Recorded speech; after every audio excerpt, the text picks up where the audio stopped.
Alright guys, Roulette here and welcome back to another quick easy video tutorial sort of thing. This time it's actually just going to be on a master EQ that I use on almost every one of my tracks, instrumentals, whatever you want to call them. I mean, a lot of the big producers will use it. I've seen stems from TMAA and Metro Boomin and everything, they all use this EQ just because it's kind of, I mean, I wouldn't say it's necessary, but I mean it will make almost every single mix just better.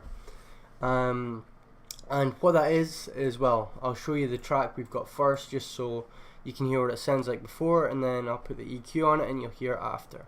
So yeah, let's go.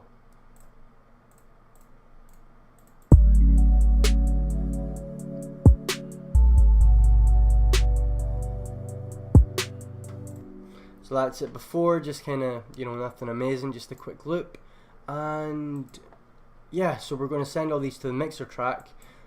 How we do that is we double click here, make sure all of this is selected as you see here, and then we're going to go to our mixer, which is up at the top here. We're going to click the mixer, we're going to go to a free slot. Well, I've already got one on insert 1, so we'll go to insert 2, right click insert 2, so it'll come up with this window. I'm not sure if it'll come up because of OBS and it's a bit weird with recording, but as you right click this it should come up, and you're going to go over to the channel routing once it's right clicked, and you're going to go route selected channels starting from this track, which you can also do it by Shift Control L, but we're doing it manually here. So we're going to click that, and that will send all of the things from our step sequencer into the master.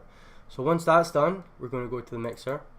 I'll minimize it here just to show you guys, make it a bit easier to follow. I'm going to minimize this as well. So everything's in the mixer, as you'll see. And yeah, let's just EQ it. So we're going to go to the master, go to slot, any free slot will do it. We're going to open up a parametric EQ 2, just like that. And once it's up, you're going to go to the top right here, these two arrows going right and left. You're going to right click either one and then go to 40 Hz and 18 Hz cut. Again, if this window is not coming up for you, I apologize, it's just the recording software I'm using. So right click and 40 Hz and 18 Hz cut. That will basically chop both sides off, so you can move them about freely. Now, you're basically just going to have to copy me here. I'll show you how to do it, but you're going to want like about here, like so basically all of the white noise and all of the unnecessary sounds in this frequency here is going to be cut off. So now you might not notice any difference. That's just because these sounds don't really appear, you don't really hear them too much, but we're going to cut them out anyway just in case there's any interference. It just makes for a cleaner, you know, a more precise mix. So also we're going to do that with the low end, the low end, because you don't really need frequencies around here, mainly because you can't really hear them, and any sub bass and stuff is probably going to be around here. So yeah, you can cut out like that bit here, which is totally fine, and we're going to just leave that there like that. Now what else are we going to do to this master EQ? Well, we're going to go to the second knob here, like up here you'll see like a pink frequency band, which is what it is. We're going to go to the arrow and then we're going to pull up until we reach this star sign. It's going to have 4 points, and it's going to make a little notch here. Once we've made this notch, we can move it about, as you can see. We're just going to pull it up about here in the low bass area, the kind of kick low bass area. Like I said, I don't know why I'm repeating myself, but we can boost this just a little bit. It doesn't have to be a lot. Also, if you mouse over and use the mouse wheel, it will open and close this frequency band a bit more. So if you want it a bit tighter, you can go like here to, you know, single out certain frequencies. If you want it more vast, more covering more area, then just pull up on the mouse wheel and it will open it up a bit more. But for this one, we're going to pull it down to about here, and we're just going to boost around maybe 100 Hz. So you'll see up in the corner, as you move it in the top left, you will see the Hertz moving, which we're going to go about 100 Hz. We'll try that, and then we'll hear what it sounds like boosted. We'll exaggerate it as well so you can hear what it actually does.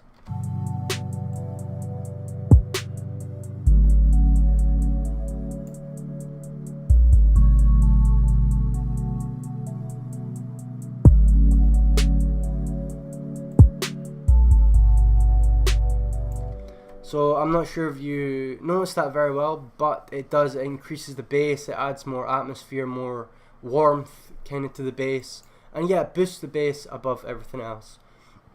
So second of all, what I like to do, this is kind of like an optional step. You don't really need to do this, but I feel like it helps if you're working with artists and they're mixing vocals and everything. This is a good way to kind of make room for the artist's vocals. It's just very minuscule, but it does help in the long run. So I'm going to go to the yellow band here. I'm going to do just the same as we did with the pink band. We're going to pull it all the way up, like so. And we're going to pull it down to about 80 hertz here. Maybe a bit higher, like maybe to 140 hertz. Yeah, I'll try like 140 hertz, and we'll just pull it up a bit.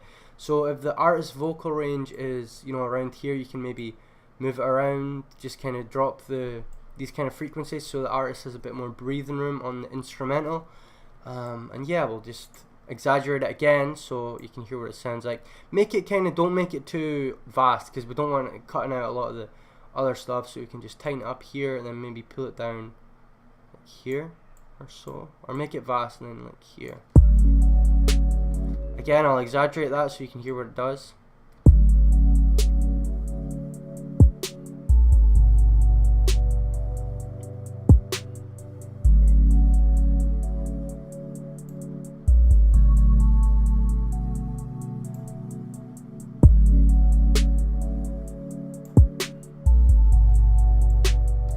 Again, you don't want to make it too harsh because it'll cut out a lot of frequencies, but yeah, just feel free to play around with it. Don't like settle on one thing. Do it to where you think it sounds good, or where you might think the artist's vocal range might appear, basically.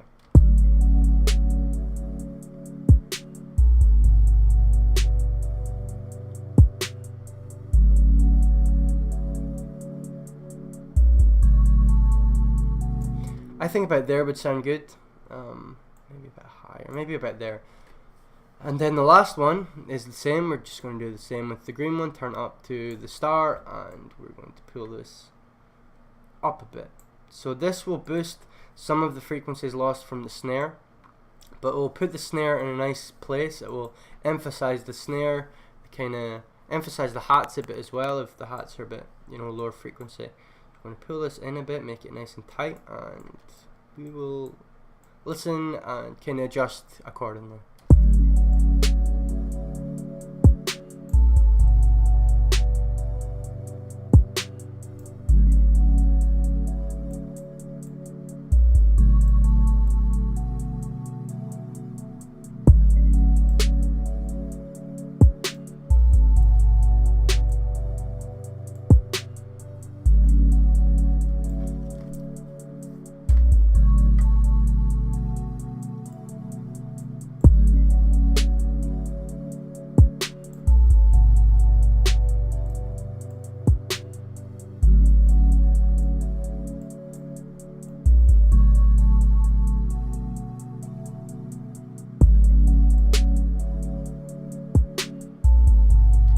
I think, yeah, honestly, I think that sounds great there. I think that EQ, it adds so much to just the track, so we'll play it without just to show you.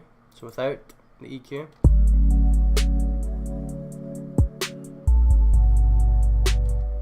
And with.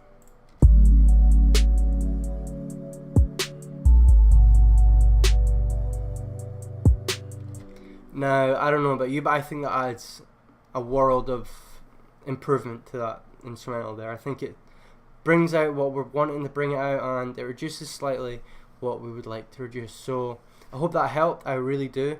Like I said, I use this EQ on almost every master track.